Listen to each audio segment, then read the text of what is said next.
Mr. President, the late Marilyn Monroe.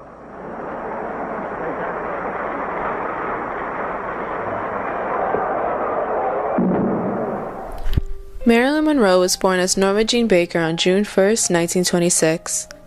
Her mother, unfit to take care of her child, put Marilyn in a series of foster homes. Because of her volatile childhood, Norma Jean found solace in movie theaters, looking up to stars such as Jean Harlow and Clark Gable. At the age of 16, to avoid moving to another foster home, Norma Jean marries merchant marine Jim Doherty. While he was in the Pacific, Norma Jean worked at an aeronautical plant that supplied equipment for the war, where she was discovered in 1945 for her camera magnetism. Because of their different paths, Norma Jean and Jim Doherty divorced. Within months, Norma Jean became a successful model, securing dozens of magazine covers and a screen test for 20th Century Fox. Studio execs, directors, and photographers saw her ability to capture the camera and its audience. In 1946, Norma Jean dyes her hair platinum blonde, becoming Marilyn Monroe, and secures a contract with 20th Century Fox.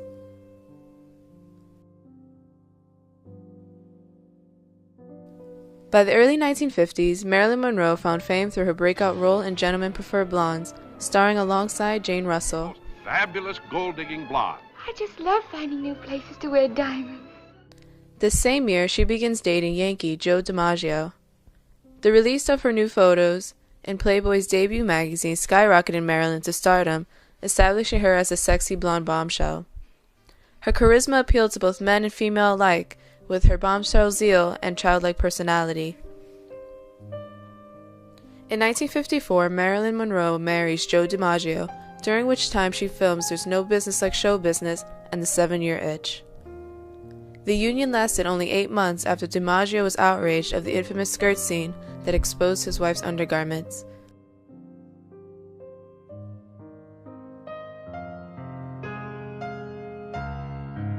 By October, the pair were divorced.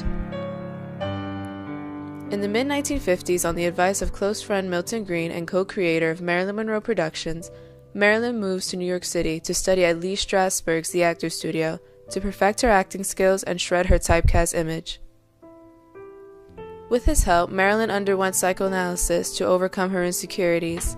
During her time in New York, she met other artists like Marlon Brando, Truman Capote, and future husband Arthur Miller. In 1956, critics acclaimed her for her role as Cherie in Bus Stop. I hate you not despise him! And give him back my child! During this year, the star married Arthur Miller, only to divorce him 4 years later. During the late 1950s and early 1960s, Marilyn starred in The Prince and the Showgirl, Some Like It Hot, and Let's Make Love. But when I do, I don't follow through, 'cause my heart belongs to dead. Her reputation of being late on set and being difficult to work with became known throughout Hollywood. Her dependency on alcohol and barbiturates increased as well.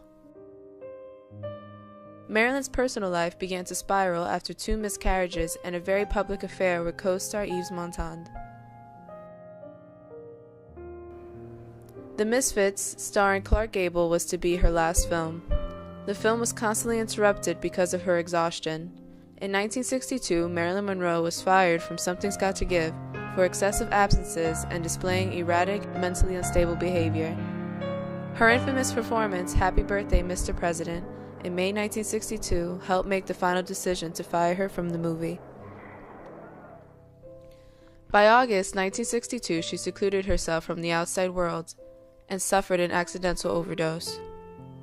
On August 6, 1962, the legend was found dead in her home after an overdose of sleeping pills. She was only 36 years old. Despite conspiracy theories and alleged affairs with the Kennedys, the verdict was suicide.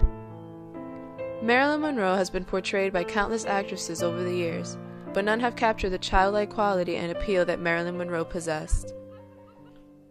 Neither has the world ever understood the pain hidden behind the beautiful star. How do you like Connecticut? I like the stage here and now. Fame is fickle. And I know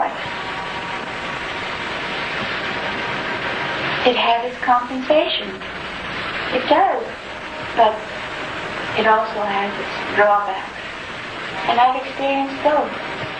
Even after her death, Marilyn Monroe's legacy lives on today.